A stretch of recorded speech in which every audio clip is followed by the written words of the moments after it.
Greetings, so this is the conversation with Esther Stanford-Xosei from the Racial Justice Network's group collective, the Race and Climate Collective. So my name is Cy Murray, and I'm going to be hosting the conversation today. And there's plenty of people behind the scenes as well, who will be jumping in and if necessary. But it's great to be here. Great to welcome you. And I think, yeah, do say hello in the chat. Let us know where you're from. We also have a Q&A. So while Esther is presenting, hold those questions and you can add them to the Q&A and we'll get to as many as we can. Also, do use the hashtags 13 recommendation, which I'll explain for those who don't know what that is. But also you can reach us on Race Justice on Twitter and the Racial Justice Network on Instagram. And Esther's hashtag on Twitter is Xosel. So yeah, it's my real pleasure to begin. And first of all, before I introduce Esther, I will give some background to the Racial Justice Network Race and Climate Collective. So I will move through some of these slides. So yeah, this is the agenda we have. So we're going to introduce Esther. We're going to have a 10-minute break where we show a film which we created together with Mama D's Words, who will be appearing to close the event. And then Esther will be in conversation with some prepared questions, and we'll have an open Q&A following that. Okay, so yeah, this group, the collective, I'm very honoured to be a part of this, and it began just before lockdown in 2020, which seems a long time ago now, and it came about from an engagement we had as the Racial Justice Network with the a Leeds citizens jury, which was a climate jury which took place in the city where we're located. And there were certain recommendations made to the council of how to deal with climate change that we're experiencing and going to experience, and people obviously are already experiencing. So myself and Penina were there speaking on issues of race, connecting the idea that we must think global and act local, and this is what we've done with our various organising and networks, and this is some of the information we're sharing with the jury. So despite the recommendations that were decided upon, we continued this work, and we held a collective conversation around climate justice. Like I said, just before lockdown, with invited guests of Mama D, Leon Seeley Huggins, and real. Quite a big room. Feels like one of the few big gatherings we had over the last year before that, and we really took the impetus from that meeting to meet separately and to continue educating ourselves and linking with global activists around these issues. And these are some of the principles that we devised and we came up with together. Around colonial legacies, around the importance of international perspectives, the interconnectedness of issues, solidarity to the people who are on the front lines of climate justice and the fight, and obviously solidarity to all those who are victims and who are on the brutal end of the hostile environment and Fortress Europe. So it's a great pleasure from that work and being in conversation with Esther for many years. I think I first met Esther back in maybe 2005 or 6, around a time when Ngugi wa Thiong'o was visiting Leeds University, which is a happy coincidence following the conversation that we had the previous week. So since that time, Esther's been monumental and instrumental in many pioneering actions in the fight for justice, linking the issues of ecocide and genocide throughout lots of various different groups. Personally, I really admire Esther as someone who I think it is able to move between different groups, different communities, but really maintaining that integrity of a broader vision, a reparatory justice vision, which I'm sure she will go on to explain some of that. Not the entirety of everything Esther does, because it's a lot, but we're going to get a real education, I think, and a grounding in some of the links that Esther has globally, internationally, and some of the things that will help us all bring about the justice that we need. So without further ado, I will welcome my good friend, colleague, sister, and also this is the first public-facing event we've held with Esther. We've met with Esther at the Reparations March in 2020. Esther came up to Leeds to run a reparations course for us, but this is the first event that we are honoured to welcome Esther as our patron. So give it, round of applause. We can't hear you, but I'm giving you a round of applause, Esther, and thank you very much for agreeing to share this space with us. And over to you. Thank you very much. Greetings, thank you, Zai, Panina, and others, part of the Racial Justice Network. It's good to get an opportunity to just do this session with you. Brief session. I'm not known for being brief, but I've got a brief time tonight to just explore some points on our topic, reparations and the climate justice movement. I'm primarily a reparationist, which is a reparations scholar, activist, campaigner.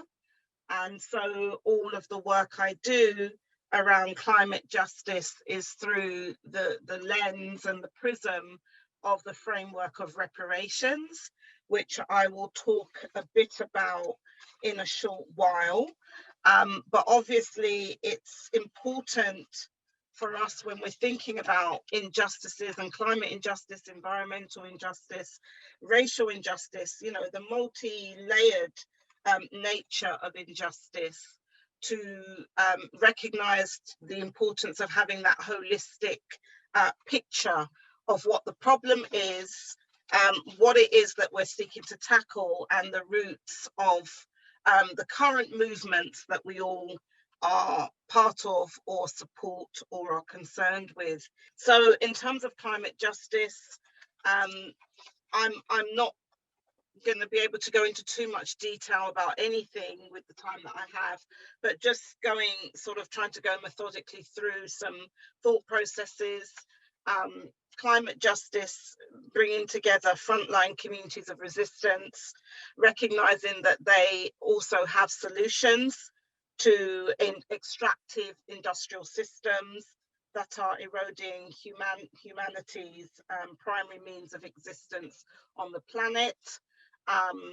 And obviously in the current situation of ecological and climate and ecological crisis, and all the other crises that go with that, that are not disconnected from the crisis of racism, anti-Black racism.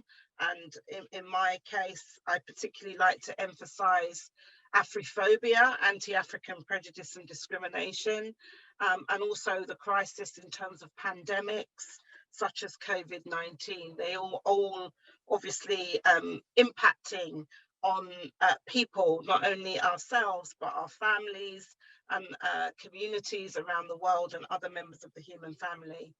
So we know that effective solutions also honor, build on existing human peoples, and also Mother Earth rights, or so-called rights of nature, but the notion of Mother Earth rights in terms of countries like Bolivia and Ecuador, I'm thinking of in particular here.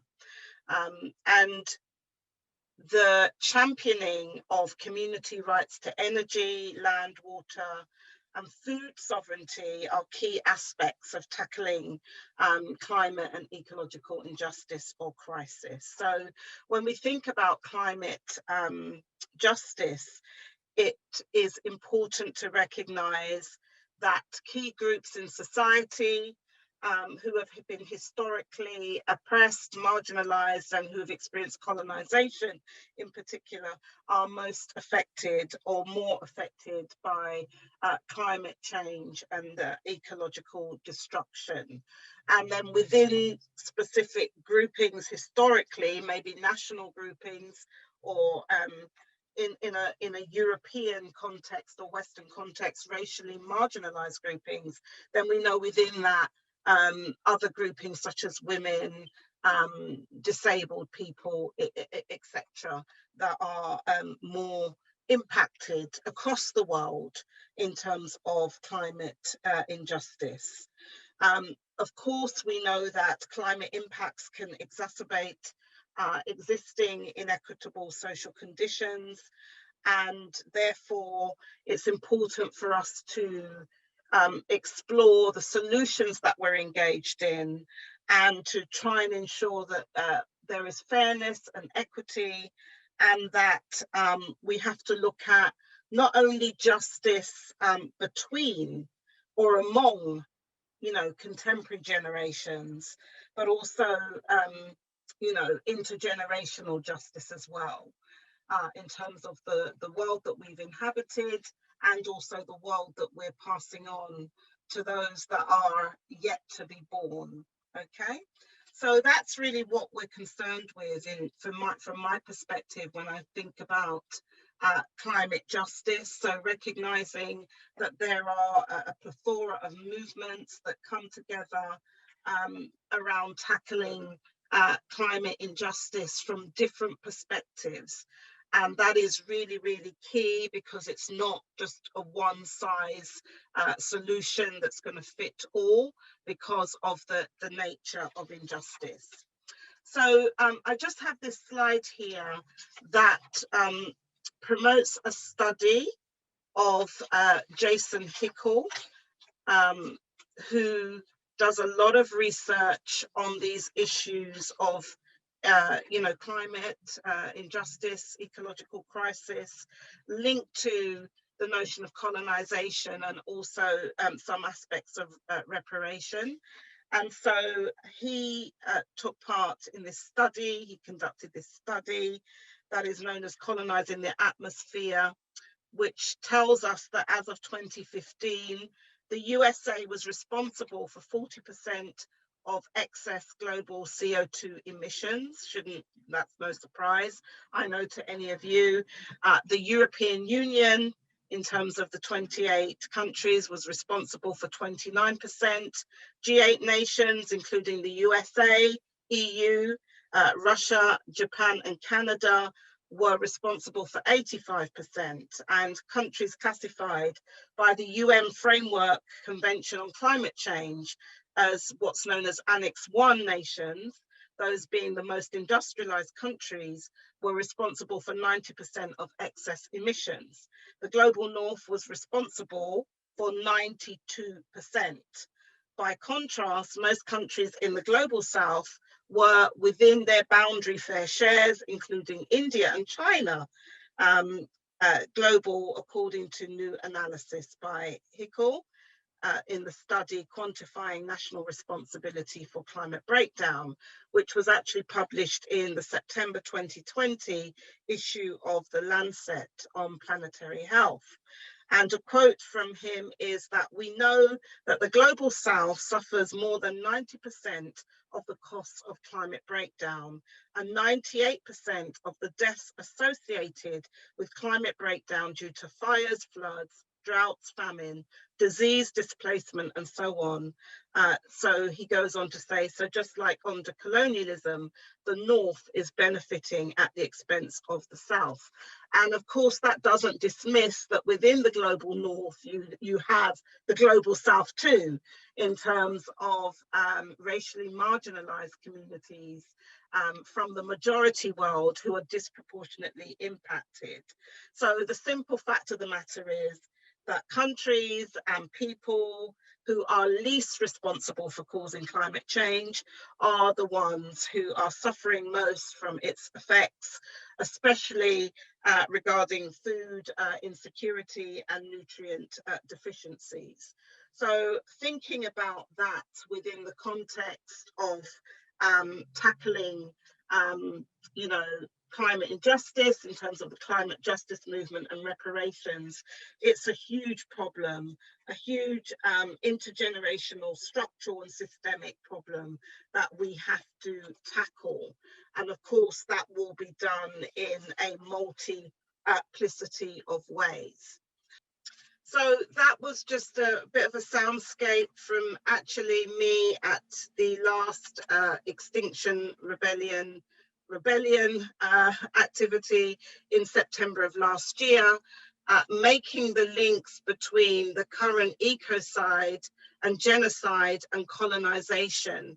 And that's important in terms of looking at not only reparations or reparatory justice, as I prefer to say, but also how do we develop effective solutions in terms of tackling or stopping the current harms of extractivism today that are proliferating genocide and ecocide against, obviously all of us are impacted, but to different degrees. And so in the Pan-African perspective of the Stop the Maangamizi, We Charge Genocide Ecocide campaign that I am part of, this warrants an overstanding that in stopping the harms of genocide and ecocide, that we not only have to emancipate and save ourselves, but this process of stopping the harms today and repairing the damage by way of reparations must also result in the repair of humanity, the planet, and indeed the cosmos. So that was just a bit of a soundscape from actually me at the last Extinction Rebellion activity in September of last year, making the links between the current ecocide and genocide and colonization. And that's important in terms of looking at not only reparations or reparatory justice, as I prefer to say, but also how do we develop effective solutions in terms of tackling or stopping the current harms of extractivism today that are proliferating genocide and ecocide against, obviously all of us are impacted, but to different degrees. And so in the Pan-African perspective of the Stop the Maangamizi, We Charge Genocide Ecocide campaign that I am part of, this warrants an overstanding that in stopping the harms of genocide and ecocide, that we not only have to emancipate and save ourselves, but this process of stopping the harms today and repairing the damage by way of reparations must also result in the repair of humanity, the planet, and indeed the cosmos.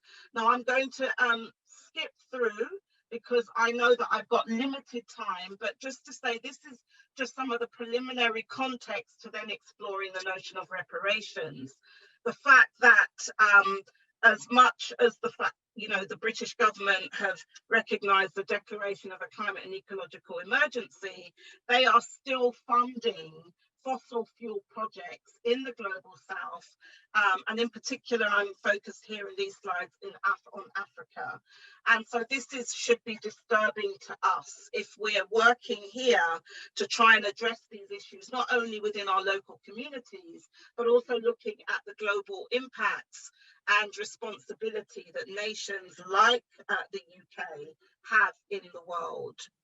Okay, so that moves us on to talk about the notion of reparations. And there has been, within the context of reparations, a recognition of what's known as climate reparations. And there is a scholar, Dr. Keston Perry, based at the University of West England, And this is just from a paper he gave, An Internationalist Approach for the 21st Century on Climate Reparations, pointing out that the effects of emissions have been visible in, for instance, the hurricanes that precipitate wide losses to agriculture, fishery, tourism, deforestation, coastal erosion, housing, infrastructure, and the loss of Black lives, with the greatest impact on women and children.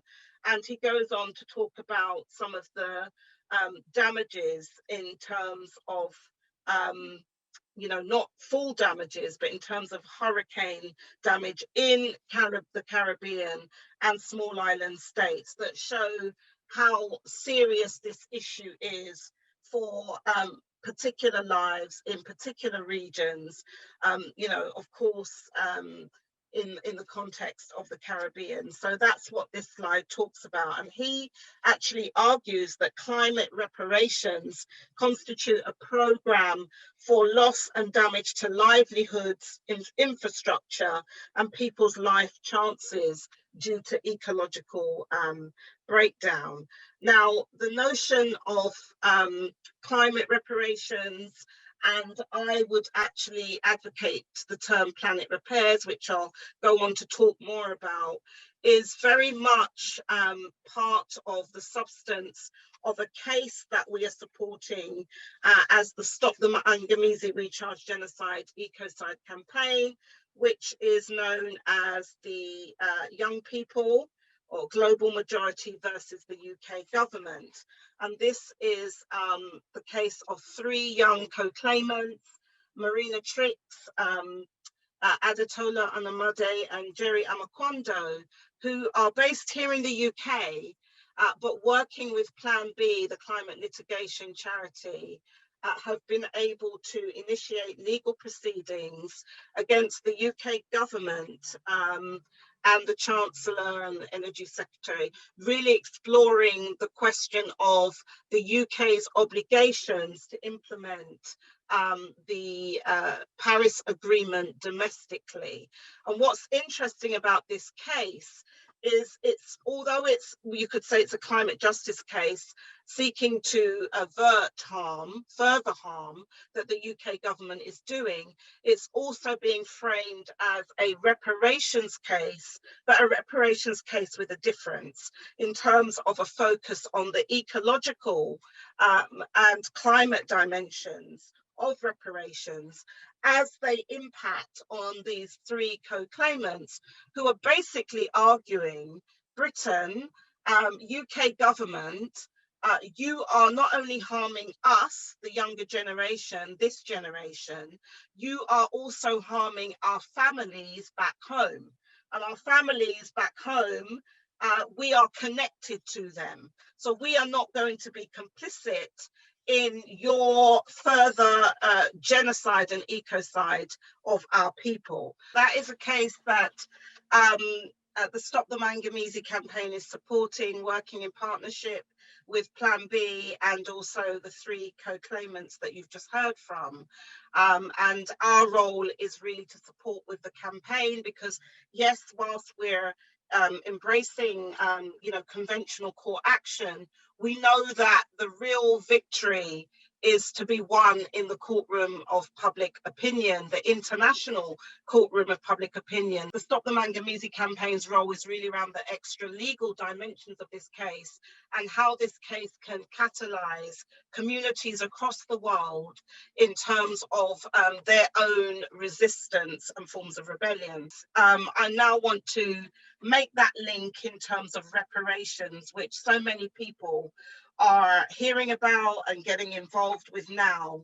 And I think it's important to say a bit about reparations in the full sense, because it's one of the most perhaps misunderstood, maligned, and also in danger of being co-opted movements at this time.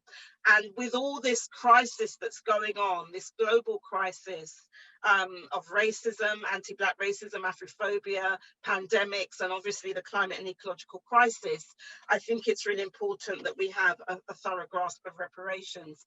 So just quickly taking us through international law, framework on reparations codified in 2005. which is known as the UN Guidelines and Principles on a Right to a Remedy and Reparation. It's got the long title there, which I haven't got the time to read. But the key aspects of reparations that I think, and I've kind of reordered the way it appears in the framework, but most people go to point 3 when they think about reparations. And even when we hear about solutions offered in terms of climate financing, it's really around measures of compensation. But that's as important as that is in terms of funding, adaptation and all of that, it still limits the scope of what holistic reparations are. And for me, one of the most important aspects that is underemphasized in public discourse is the cessation of violations, stopping the current harms, stopping extractivism, stopping multinationals, stopping what they're doing. We've got what's happening in the Okavango Delta. I mean, it's legion across Africa and other parts of the world, the way in which, despite what is known and despite all these movements and student protests in the global north, trying to hold governments in these countries to account, what is being exported in terms of the global south, and even in terms of some of the solutions that are being developed, if we don't have that global perspective, what we end up doing is actually replicating forms of colonial domination or neo-colonialism. So the ending or stopping of the harm, we in the Stop the Manganese campaign would say stopping the manganese, assurances and guarantees of non-repetition, which is how do we ensure that this climate and ecological crisis, the racism, the destruction of lands and water bodies and our environment and our connection to land, how do we ensure that that doesn't happen again? And that's where I think we need to be focusing our efforts when we're thinking about reparations and climate justice movement. There's the notion of restitution, which is to put a people or a group back, even in terms of environment, to a state that it should be in, but for colonization, neo-colonization, extractivism, despoilation. And we know in countries like Nigeria with the Niger Delta, what's happening there in terms of even how long it will take to clean up that region. So quite a challenge. Compensation, which most people think about, is not just about money, but it's about putting an economic value on harm. And there are different ways in which that can be done. It might include notions of trade justice, rights to kind of benefit from what's coming off of the land and so forth. Measures of satisfaction, which are known as symbolic reparations, which are, often to do with changing curriculums and street names and rewriting a kind of narrative of how a people have come to be who they are, or how a nation has come to be what it is. It includes measures of holding corporations to account. So lots of lawsuits are happening trying to prevent corporations, and we've just heard about the Shell win as well. So that would come under that, and rehabilitation, which is really looking at rehabilitation of peoples, of communities that continue to be dispossessed. So that is the UN framework. But in the international social movement for African reparations, we also recognize what's known as the CHINWEIZU framework, which really looks at the notion of repair, stopping the harm and being part of the repair. And the repair is at many different levels. Repairing our relationships with not only ourselves and other members of the human family, but how we interface with our environment, the land that we live on. So much that is based on appropriation, expropriation, and furthering forms of dispossession. And so, I'm not going to read all of the dimensions of it. Hopefully you can see the slide, but I'm just skipping through because I know I've probably only got about 2 or 3 minutes, so I've got to hurry up. And then what I wanted to share with you is explaining this notion of planet repairs that you heard in particular, I think it was Adetola say in the Global Majority Case video. So planet repairs is something that PARCO, the Pan-African Reparations Coalition in Europe, that has been going for about 20 years, that co-founded the Stop the Maangamizi campaign, have been championing for some time in terms of making these links between, you know, reparatory justice, environmental justice, and also cognitive justice. So myself and a scholar based at the University of Edinburgh, Dr. Nicola Frith, we've both been involved with co-founding the International Network of Scholars and Activists for African Reparations.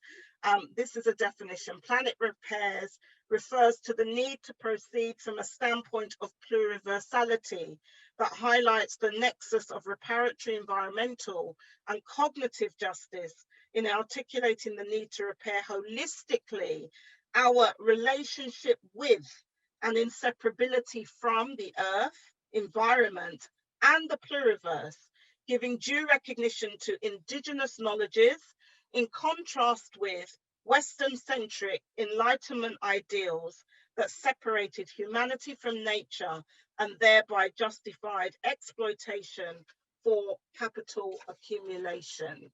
What is being advocated as repair, the notion, this is big picture stuff, and there's lots of things that come under this, but I think it's important to mention the big picture stuff. This is an image here of the late Ken Saro-Wiwa, as we know, a Ogoni activist in terms of the movement for the survival of the Ogoni people, campaigning around one of the most, destroyed, sites in terms of ecocide that we have on the earth, really. And Ken Saro-Wiwa, whilst he is recognized for that, there's another aspect of what Ken Saro-Wiwa was really advocating by way of the vision for the repaired, not only Ogoni land and Nigeria, but how that interfaced with a repaired Africa. And he was really advocating the notion of forms of autonomy and self-determination for the Ogoni peoples that was linked to a restructuring of the borders of Africa that had been instituted with the 1884-1885 Berlin Conference. And so this notion of we need to not only change the way that we relate to land and look at how colonization has not only brought about land privatization and land dispossession and all the attendant human, peoples and Mother Earth rights that go with that, but it was also about what is the vision for a transformed geopolitical reality that is known as Africa today, and how that fits into a transformed world. And so in terms of the vision of the big picture vision, of which many things come under it, but there is this notion, which is an intergenerational notion of a unified Africa, but not unified on the basis of unifying current states in the United States of Africa, which is the agenda of the current African Union, but actually an Africa that can be unified along its own indigenous borders and ethnicities and nationalities. So this notion of a Pan-African superstate, which is actually a union of communities, not based on the Westphalian model of statehood emanating from Germany and Western Europe, but this based on African philosophies and notions of how we live, not only in a just way with each other, but how we live in harmony with our Mother Earth, okay? And so this notion of a state, a union of communities based on the principles of Ma'at, recognized and epitomized in the image of the goddess Ma'at, and the virtues of Ma'at in terms of truth, righteousness, harmony, balance, reciprocity, and justice and order, but also this combining this notion of Ma'at with Ubuntu, which recognizes that we are people through other people, and our humanity is best expressed with not only how we treat ourselves, but how we treat others. And the notion of Ubuntu is not just people-centered, it's also about how we relate to our Supreme Mother or our Earth Mother, in terms of Mother Earth. And so this is what is being advocated. And I guess in terms of us in the diaspora who are linking into this, and this is very much connected to repair in what we're championing. So there is a notion of satellite communities of Ma'atubuntu man that are Ma'atubuntu Jammers, and Ubuntu Jammer in Kiswahili, really speaking to this collective communities and villagization. And that's what is being advocated. So you have communities that are going to be energy sufficient, food sufficient, working on the land across the world, linking in organically to the mother continent. And imagine that transformation happening. So that kind of deals with the issues of denial of sovereignty and so forth. But I believe I need to stop now to allow for the questions that Sai is going to answer, and where I can talk more about some of the concrete work, other concrete work that engaged in around planet repairs, in particular as a way of tackling climate and ecological injustice and you know, reparations at the same time. Brilliant. Thank you very much, Esther. Yeah, I appreciate, obviously, there's a lot more you can contribute on these issues, and you have a whole other 30 odd slides there. So yeah, we'll get to as much of that as we can, and some questions. We're now going to begin a conversation between myself and Esther before the Q&A. And I guess leading on from that idea of linking internationally, which we've managed to do a little of, it would be great to hear you talk, Esther, a little bit more about some of those links that you have internationally.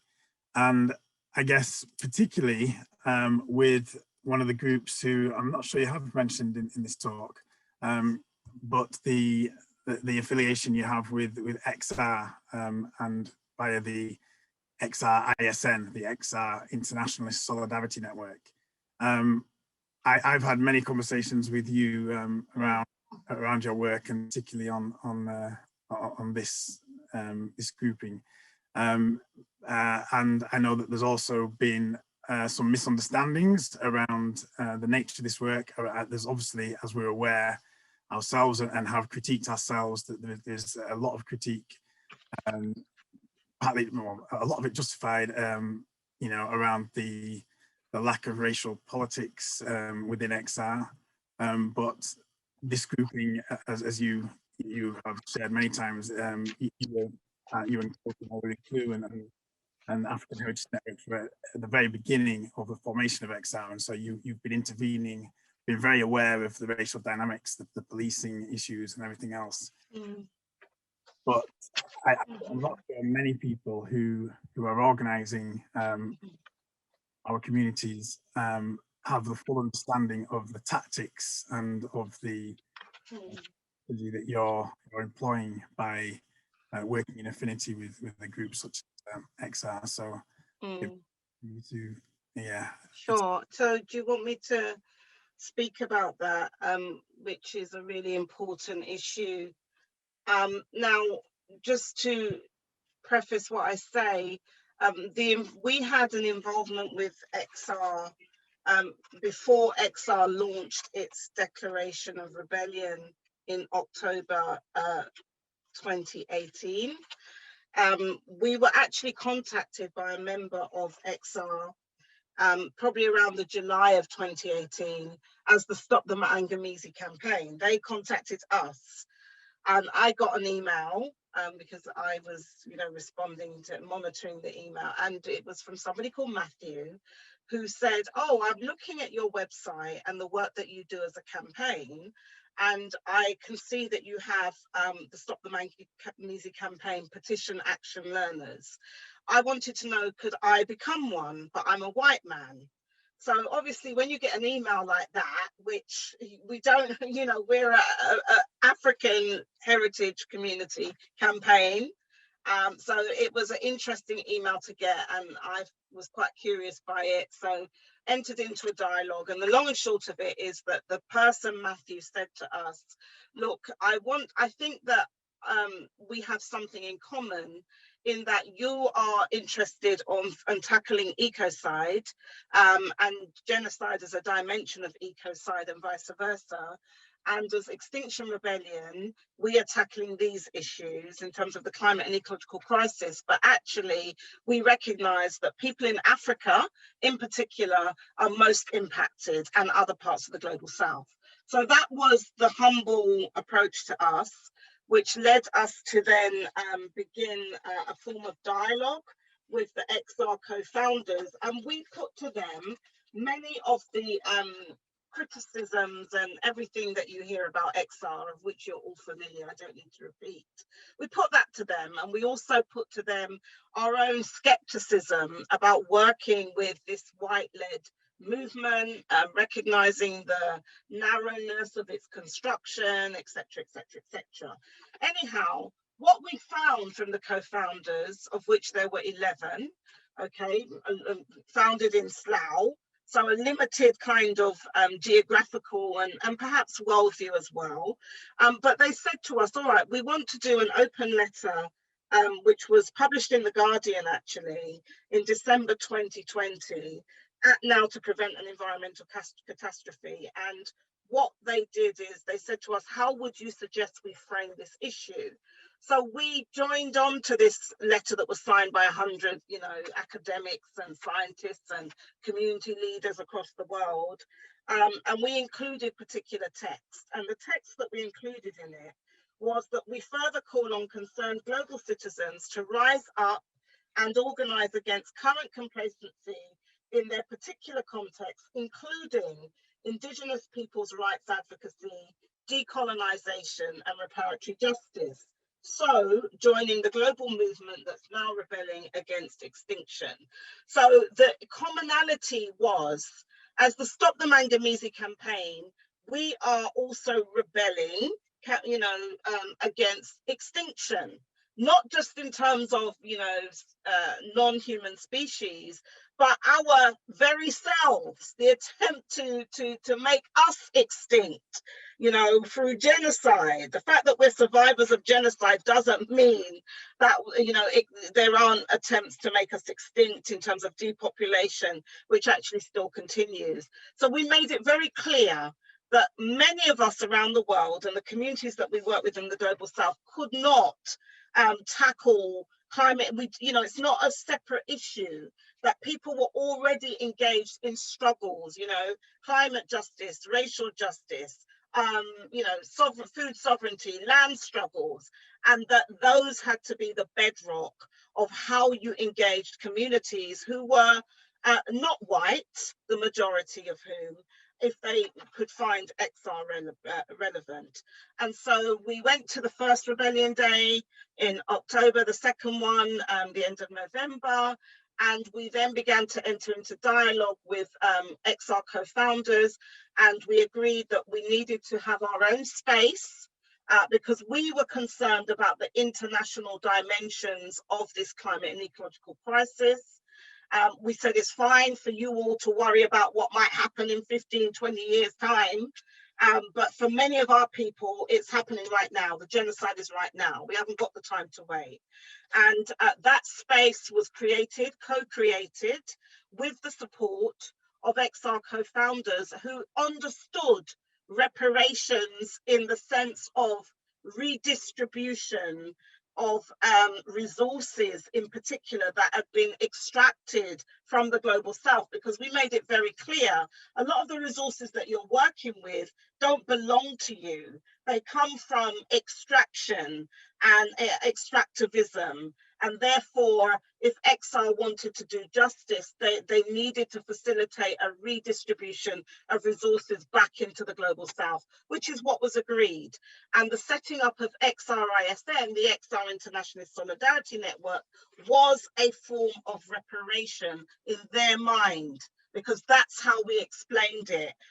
And so we have a mandate, and the mandate is very clear.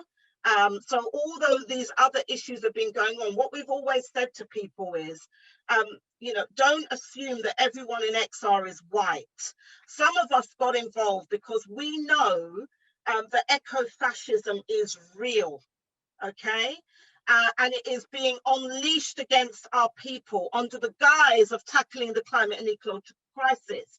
And don't get me wrong, I'm sure within XR, as in many other spaces, there are eco-fascist tendencies. However, we also met other tendencies that recognize that indigenous people needed to get their sovereignty back, African people needed to get their sovereignty back, that actually there is a debt, not a money debt, not just a money debt, not just an ecological debt, not just a climate debt, that there is a holistic debt owed to peoples of the global south and their diaspora communities in the global north. And so that was what was the space that we carved out. And we recognize, look, a lot of people who joined XR, who were rebelling, we saw that as positive. We saw it as positive that white people were taking on this government, recognizing the genocidal impact of the policies of this government, because a lot of our people are not in a position to do that voluntarily. So if they want to take on their own people, that is fine. And let me tell you, all the rebellion days, it was never, in fact, we were shielded from arrest. It was made very clear that global South activists, diaspora community activists should not be arrestable, okay? So these are the narratives that don't get heard anyway. We formed XRISN. Our mandate is to foster mutually respectful, cooperative and beneficial connections with people from existing grassroots communities of resistance on the front lines of the climate and ecological crisis in both the global south and global north, who are working on environmental justice, so that one, these perspectives of rebellion, because the other thing we had to say to them is, look, you haven't started no rebellion. Our people have been rebelling against this system for centuries, okay? And that was an educational point, because a lot of them didn't know. They thought, oh, we're best thing since sliced bread. And it's only through that interaction and dialogue. So it's ensuring that XR know that there are other struggles that might not be framing themselves as climate justice struggles, environmental struggles, or so forth, but people defending land, stopping extractivism, stopping multinational corporations, you know, those who are asserting, you know, food sovereignty, all that multiplicity of struggle that's going on. We were saying to XR, there's a lot that you need to learn from us. And the second aspect of our mandate is ensuring the two-way learning. So that dialogue exchange. Now, concretely, what have we got out of it? Why are we there? We in the XRISN have been supported in terms of resources, okay? Let me be very clear, to support 3 partner networks in the global south, where the majority of the money goes. And these are an XR Affinity All African Network.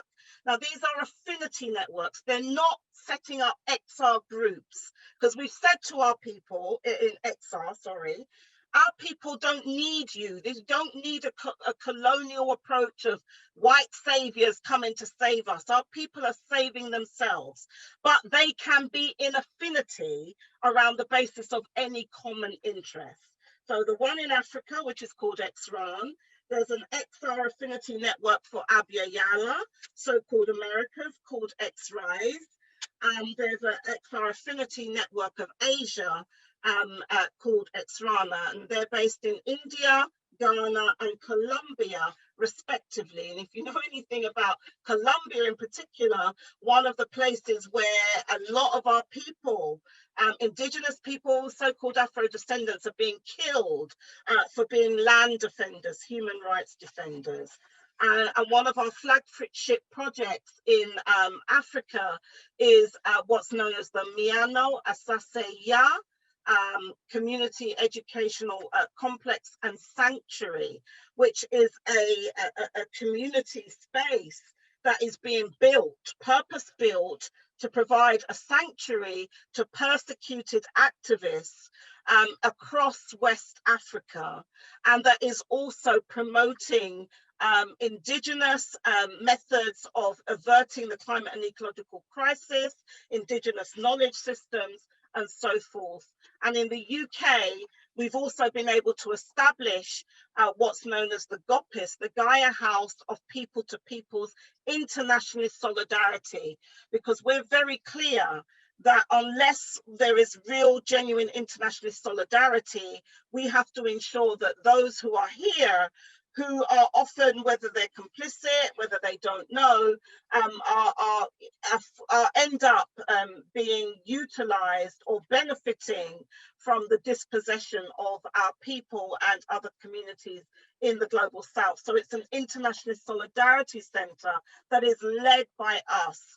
And that's the work that we do. It's not about street protests for everybody. That has its place, but it's not the prefigurating of the new world that we're much more interested in doing. And so we know that that cannot happen unless we get a groundswell of people resisting and rebelling against the system. And in Africa, that needs to happen. In the Caribbean, that needs to happen. And people rebel in the way that they feel best they can rebel. And a lot of rebellion has been about not just condemning what is here, but it has been about co-creating and constructing the new or the alternative. Real talk. Esther, that was amazing. We knew you'd bring the fire. Thank you for speaking so honestly on all those issues and taking us there. Obviously, like we say, there's so much more Esther can bring. There's lots of Esther's talks on various subjects, like I say, on YouTube. We're going to be engaging with you on many issues, continuing these issues of climate justice, of reparations, intertwining the two, the pempanzie, the stitching together. We're going to be obviously making progress with the Leeds Declaration as well. And you've inspired us all. You keep inspiring us. Rest assured also that, you know, as you give, and you always sign off with your servant. You know, another common thing which I resist is the kind of queens and kings thing. I know Yeah.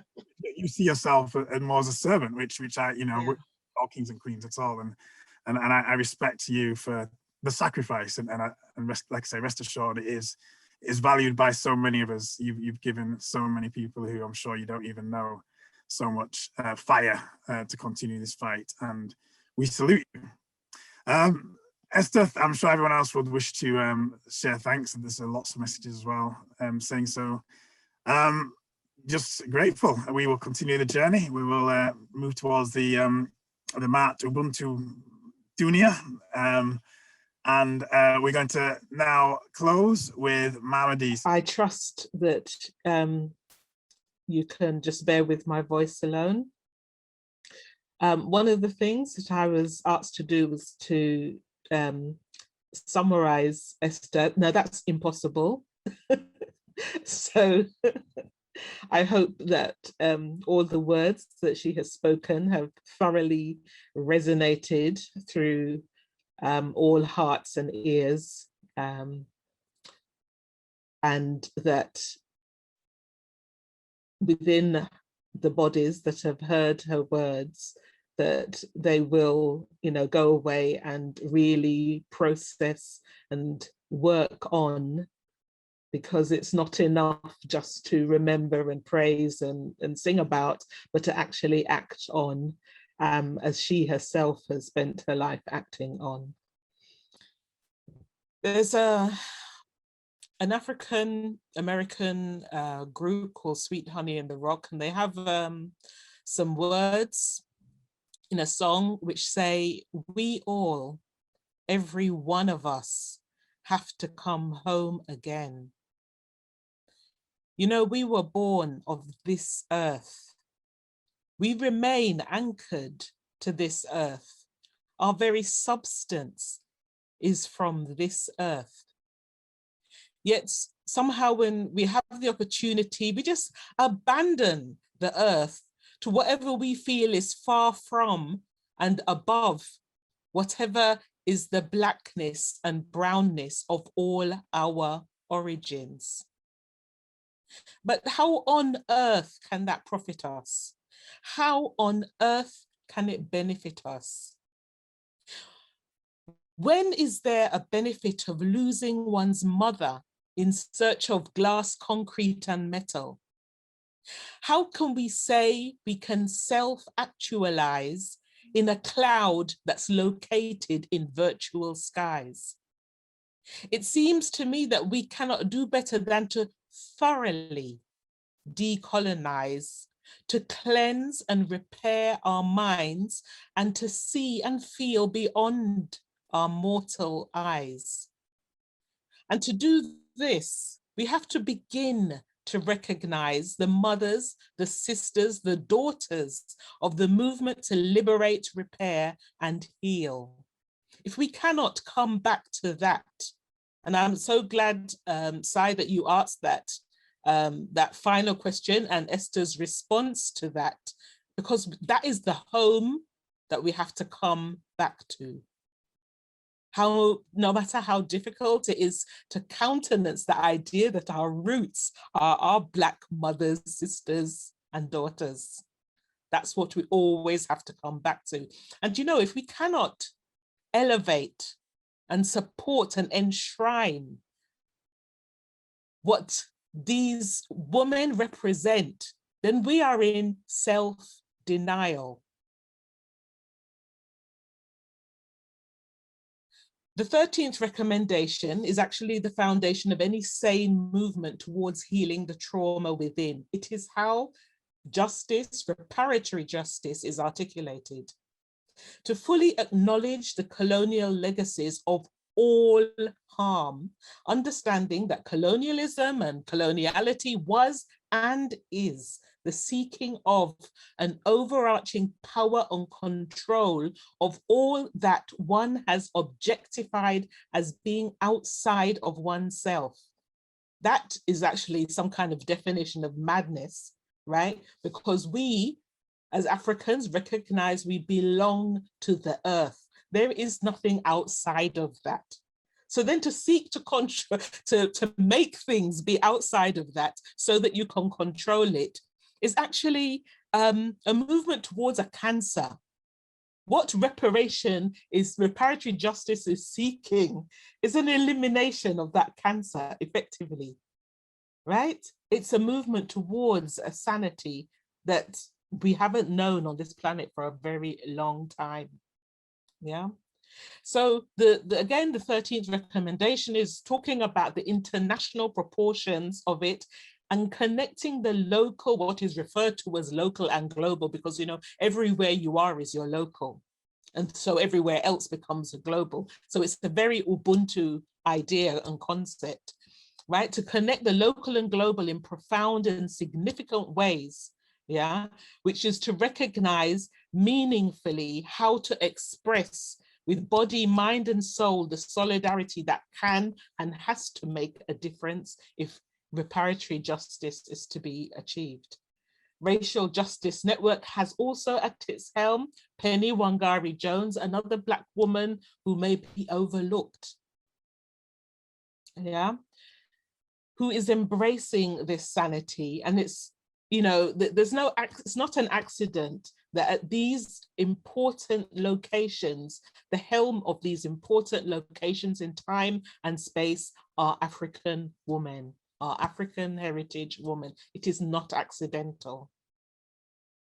Okay, so let's not forget that, and let's understand our roots so that we can move towards everything that Esther has exhorted in our precious time with her this evening. So very many thanks. I'm not even going to attempt to summarize anything you say. I'm sure it's resonated through everyone. So blessings to all, that we move with that power forward. Ashe.